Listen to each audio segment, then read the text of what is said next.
श्री राधे राधे भक्तों, श्रीमद् भगवद गीता भाव मंथन कार्यक्रम प्रारंभ किया जा रहा है। आप लोग कल श्रवण कर रहे थे गीता जी के दूसरे अध्याय का 62वां श्लोक जो था श्लोक, उसको हम एक बार फिर से पाठ करके आगे की बात बता रहे हैं। जो 62वां श्लोक है, ध्यायतो विषयान पुंसः संगस्तेषु उपजायते संगात संजायते कामः कामात् क्रोधो विजायते। शब्दार्थ मैंने बताया था, विषयों का चिंतन करने वाले पुरुष की उन विषयों में आसक्ति हो जाती है और आसक्ति से उन विषयों की कामना उत्पन्न होती है और कामना में विघ्न पड़ने से क्रोध उत्पन्न होता है। इसी का भाव मंथन किया जा रहा था कल। तो भाव मंथन में मैं इस पर विचार कर रहा था कि ध्यातो विषयान पुंस संगस्तेषु उपजायते, विषयों का ध्यान करने से उसकी आसक्ति हो जाती है, ये तो ठीक है। और आसक्ति से फिर संगात संजायते काम, अर्थात मिलन की इच्छा, भोग की इच्छा, ये सब उत्पन्न होने लगती हैं आसक्ति से। किंतु इसके बाद कहा गया है कि कामात क्रोधो भी जाते, अर्थात काम से क्रोध उत्पन्न होता है। तो कई लोग सोचेंगे कि कामना से क्रोध क्यों उत्पन्न होगा, तो हमने उसमें एक शब्द जोड़ा था, यदि वो नहीं मिला, जो काम में भोग आपका था वो नहीं मिल पाया, तब क्रोध उत्पन्न हो जाएगा। और क्यों क्रोध उत्पन्न होगा? क्योंकि किसी ने बाधा डाल दी। जो चीज़ खाना पीना मिलना चाहते थे आप वो नहीं मिलने दिया, किसी ने, परिवार का आदमी, जो कोई दूसरा ही आदमी बाधक बन गया बाहर का ही, तो उसके ऊपर गुस्सा आएगा कि क्यों हमको ये नहीं प्राप्त होने दे रहा है। तो यदि वो बलवान होगा तो आप भय उत्पन्न हो जाएगा, आपके मन में डर हो जाएगा। लेकिन वो बलवान नहीं हुआ, कमजोर हुआ, तो आपका क्रोध उत्पन्न हो जाएगा।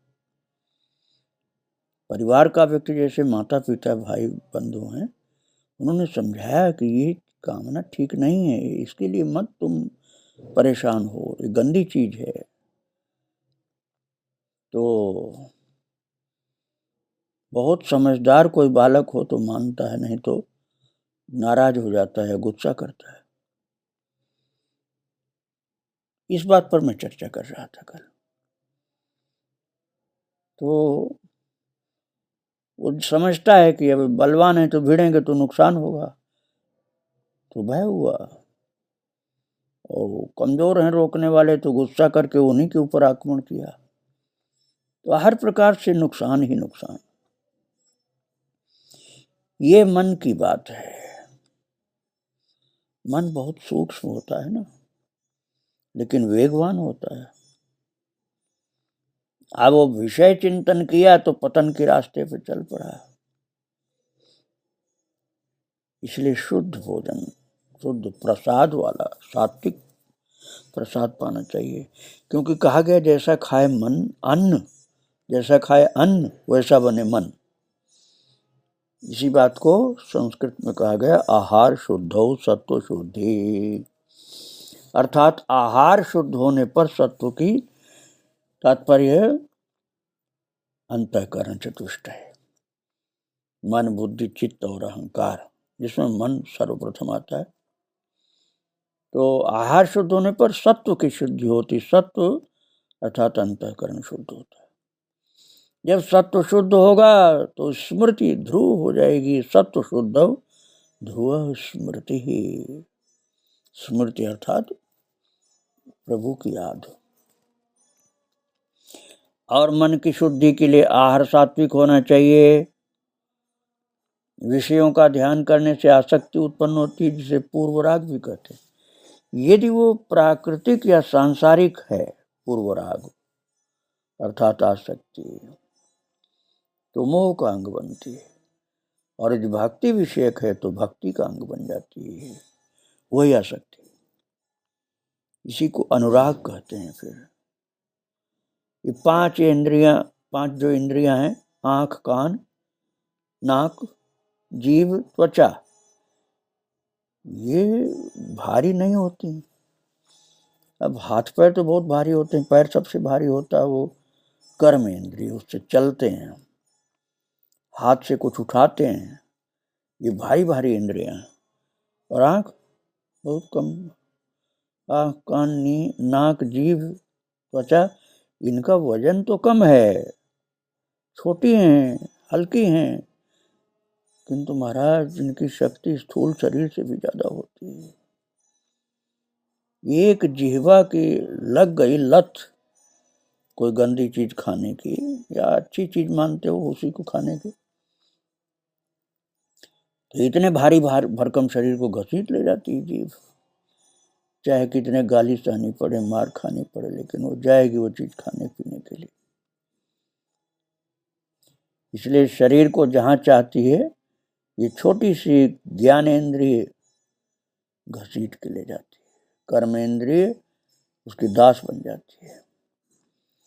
तो शुरुआत विषय के चिंतन से हुई और आसक्ति, फिर इच्छा पूरी न होने पर क्रोध, और थोड़ा ये डर रहा तो भय, ये सब होता है। ये 62वें श्लोक की बात थी। अब हम आपको लेकर चल रहे हैं 63वें श्लोक में। सबसे पहले हम पाठ करेंगे। क्रोधात् भवति सम्मोहः, सम्मोहात् स्मृतिविभ्रमः, स्मृतिभ्रंशात् बुद्धिनाशो, बुद्धिनाशात् प्रणश्यति। क्रोधात् भवति सम्मोहः, सम्मोहात् स्मृतिविभ्रमः, स्मृतिभ्रंशात् बुद्धिनाशो, बुद्धिनाशात् प्रणश्यति। क्रोधात् बहुत सम्मोह, क्रोध से अत्यंत मूढ़ भाव उत्पन्न हो जाता है। शब्दार्थ की बात कर रहा हूं भक्तों। क्रोध से, क्रोधात् बहुत सम्मोह, मूढ़ भाव हो जाता है। और सम्मोहात् स्मृति विभ्रम, और मूढ़ भाव से स्मृति में भ्रम हो जाता है। स्मृति का मतलब कोई सांसारिक वस्तु याद करने की बात यहां नहीं है, जो वास्तविक स्मृति अर्थात भगवान की याद, कर्तव्य की याद, धर्म की याद, उसमें भ्रम हो जाता है। और स्मृति में भ्रम हो जाने से स्मृति भ्रंशात् बुद्धिनाशो, स्मृति में भ्रम हो जाने से बुद्धि अर्थात ज्ञान शक्ति का नाश हो जाता है। और बुद्धिनाशात् प्रणश्यति, और बुद्धि का नाश हो जाने से यह पुरुष अर्थात जीवात्मा अपनी स्थिति से गिर जाता है। वो भूल जाता है कि मैं क्या हूं, क्या करना चाहिए।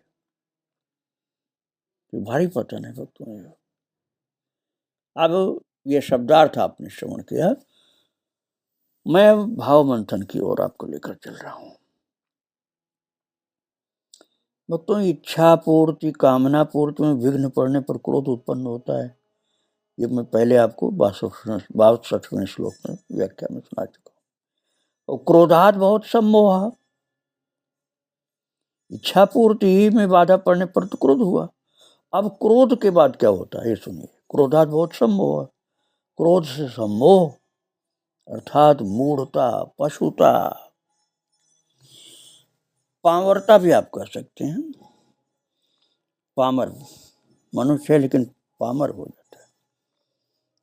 और सम्मोहात् स्मृति विभ्रम, स्मृति विभ्रम अर्थात अपनी वास्तविकता को भूल जाता है मनुष्य। जब मूढ़ता उत्पन्न हो गई तो अपनी वास्तविकता को भूल गया। और जो वास्तविक स्मृति या ध्रुव स्मृति है, जो पहले मैंने बताया, वो भूल जाता है। अरे प्रभु ने तो 18वें अध्याय के अंत में अर्जुन से पूछा था ना कि क्या तुमने मेरी सुनाई हुई गीता को सुना, क्या तुम्हारा मोह नष्ट हुआ, ज्ञान नष्ट हुआ। कचित ज्ञान सम्मोह प्रणष्टस्ते धनंजय। तो अर्जुन ने उत्तर दिया था, नष्टो मोह स्मृतिर्लब्धा त्वत्प्रसादान् मयाच्युत। हे प्रभु, त्वत्प्रसादात, आपकी कृपा से मेरा मोह नष्ट हो गया। इसके बाद मिला क्या? स्मृति ही लब्धा।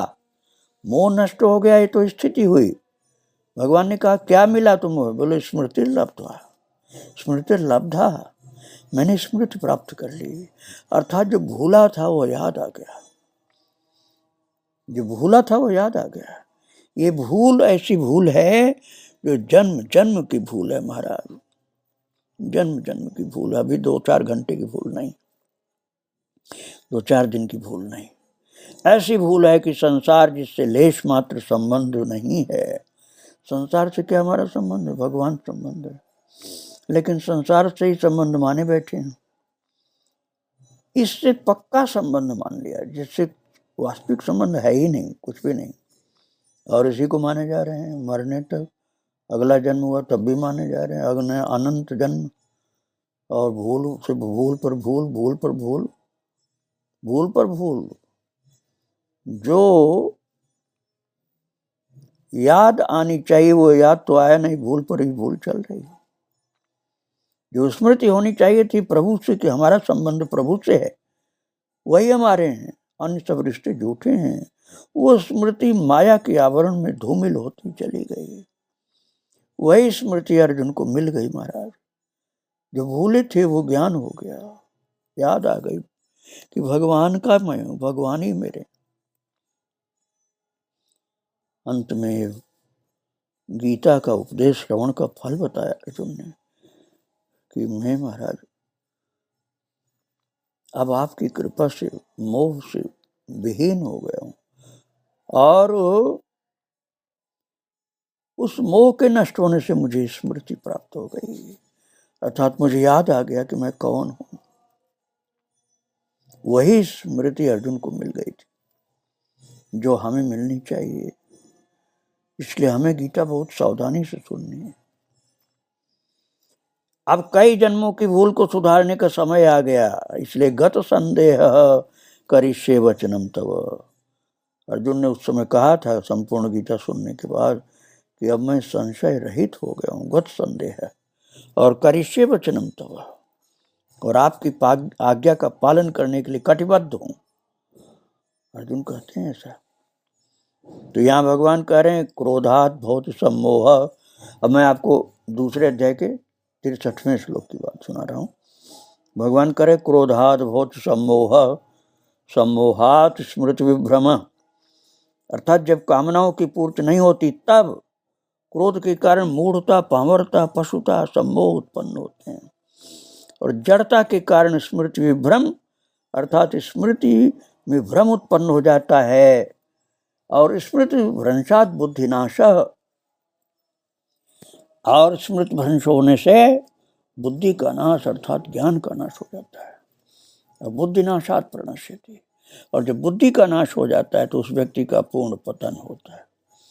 इसलिए विषय का ध्यान न करके मेरे प्रति प्रभु कहते हैं समाहित चित्त से इंद्रियों को उनके विषयों से हटाकर प्रभु के प्रति समाहित चित्त से ध्यान करते हुए बैठना चाहिए स्थित प्रज्ञ के अनुसार।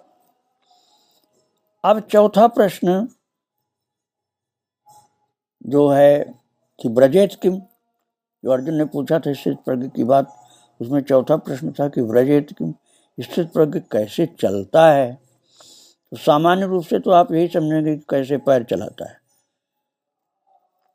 सामान्य रूप से तो यही समझेगा कैसे पैर चल, सामान्य व्यक्ति की तरह चलता है या उछल कूद के चलता है। किंतु यहाँ यह अभिप्राय नहीं। चलने का मतलब चलन, चाल चलन कैसा है, संसार में कैसे चलता है, लोक व्यवहार कैसा है, इसका उत्तर प्रभु अगले श्लोक अर्थात 64वें श्लोक में देते हैं। उस 64वें श्लोक का पाठ, शब्दार्थ और भाव मंथन तो हम कल करेंगे। आज यहीं विराम दे रहे हैं और अपने प्रभु भगवान श्याम सुंदर और उनके प्रिय भक्त अर्जुन को बारंबार प्रणाम करके यहीं पर विराम दिया जा रहा है। श्री राधे राधे, जय श्री राधे। वृंदावन विहारी लाल की जय, राधा रानी की जय।